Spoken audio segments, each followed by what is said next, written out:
Sub registrar Taslima అంటే తెలివనోళ్ళు ఎవ్వలేరు. అక్క మరి ఆ రేంజ్‌లో పబ్లిసిటీ చేయించుకుంది. మదర్ తెరిసా లెక్కనే సేవ చేసినట్టు పోస్టులు పెట్టే వరకు అబ్బో! ఎంత పెద్ద సుద్దపూస అనుకున్నారు గాని, సుప్పిని సుద్దపూసనన్న సంగతి తర్వాతనే బయటపడ్డది.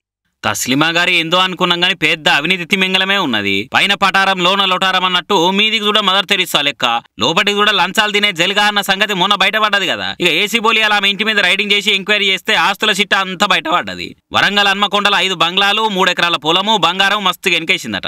సర్కార్ లెక్కల ప్రకారం ఆమె ఆస్తులు 10 లక్షల తక్కువ 3 కోట్లు ఉంటే మార్కెట్ల రేటు ప్రకారం అయితే 10 ఇంతలు ఉంటదని అంటుర్రు. సోషల్ మీడియాలో ఈమె రీల్స్ వీడియోలు చూసి అబ్బా ఆఫీసర్ అంటే ఇట్లుండాలి, ఎంత మంచి ఆఫీసర్ అమ్మా అని జనాలు మొగుల మీదకి ఎక్కిచ్చిర్రు. ఆమె కటింగులు కూడా అట్లనే ఉండే, కానీ ఇంత కన్నింగానే హోలీ తెలుసు లంచాలు ఇచ్చిన బాధితులుగా తప్ప అమ్మగారు అసలు భాగవతం ఎరికైనాక పోయినోళ్ళే ఎగుడుతున్నారు. అందుకే సోషల్ మీడియాలో కనిపించేది సూయిచ్చేటి అన్ని నిజాలే అని నమ్మితే వాళ్ళకు ముందస్తు అడ్వాన్స్ రిప్పు. రాదనుకున్నారా, రాలేదనుకున్నారా, ఓ ఇంటామ అయిపోయింది, ఇంట్లో బాగోన్లు తోముకుంటా బట్టలు విండుకుంటా అత్తమామకు సేవ చేసుకుంటా గింట్లోనే కూర్చుంటది అనుకున్నారా? ఎట్లా జస్ట్ పెళ్లి బ్రేక్ ఇచ్చింది గంతే. ఇక పెళ్లి హడావిడి అంత ఒడిచిపోయింది. ఇంటి ముంగట పాందిరు కూడా ఎండిపోయింది. అక్క చేతులకు మైదాకు కూడా పోయింది. ఇక ఇంకేంది, నామినేషన్ పేపర్లు పట్టుకొని బర్రెలకు దిగింది మన బర్రెలక్క. ఓహో చూస్తుర్రా, కొత్త పెండ్లి పిల్ల బర్రెలక్క బరిలకు దిగింది. నాగర్ కర్నూలు నుంచి ఇండిపెండెంట్ గా నామినేషన్ వేసింది. అలా ఇప్పటికే అసెంబ్లీ ఎలక్షన్లప్పుడు ఇక గెలిచినట్టే, బర్రెలక్కదే గెలుపు అన్నంత జోరుగా ప్రచారం నడిచింది. ఎక్కడెక్కడికెళ్ళో అక్కకు మస్తు మద్దతు ఇచ్చిర్రు. కానీ ఏమాయే, అక్క ఓడిపాయే. అప్పుడు శిరీష్ అక్క ఏం రంది వడకుర్రి, మళ్ళా ఎంపీ ఎలక్షన్లకు వస్తా, అందరికి అండగా నిలబడతా అన్నది.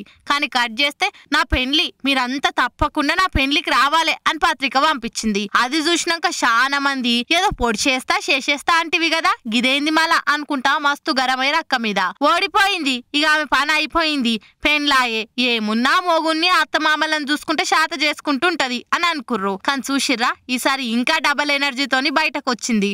చెప్పినట్టే నామినేషన్ కాయిదాలు పట్టుకొని నామినేషన్ వేసి వచ్చింది. ఇక ప్రచారం చురువు చేసుడే లేటు. అక్క పాపులారిటీ ఎట్లుంటదో ఇదివరకే చూసిరు కదా, ఇప్పుడు ఇంకా కొత్తగా పెండ్లయ్యి అత్తగారింటి నుంచి కూడా సపోర్ట్ వచ్చే ఎట్లుండబోతుందో మీరే చూసుకోర్రిగా. కానీ అక్క ధైర్యం చూడుర్రి, ఎవల మీద పోటీకి నిలబడ్డదో. ఏదో కొత్త క్యాండిడేట్లు ఆషామాషి మనుషులు కాదు. బీఆర్ఎస్ నుంచి కేసీఆర్ కొత్త దోస్తు ఆర్ఎస్ ప్రవీణ్ సారు, కాంగ్రెస్ నుంచి మల్లు రవి, ఇక బీజేపీ నుంచి పోతుగంటి భరత్ కుమార్ పోటీ పడుతున్న జాగలా అక్క పోటీ పడుతుంది. చూసుకోర్రిగా ఎంత జోరుందో నాగర్ కర్నూలు బరి.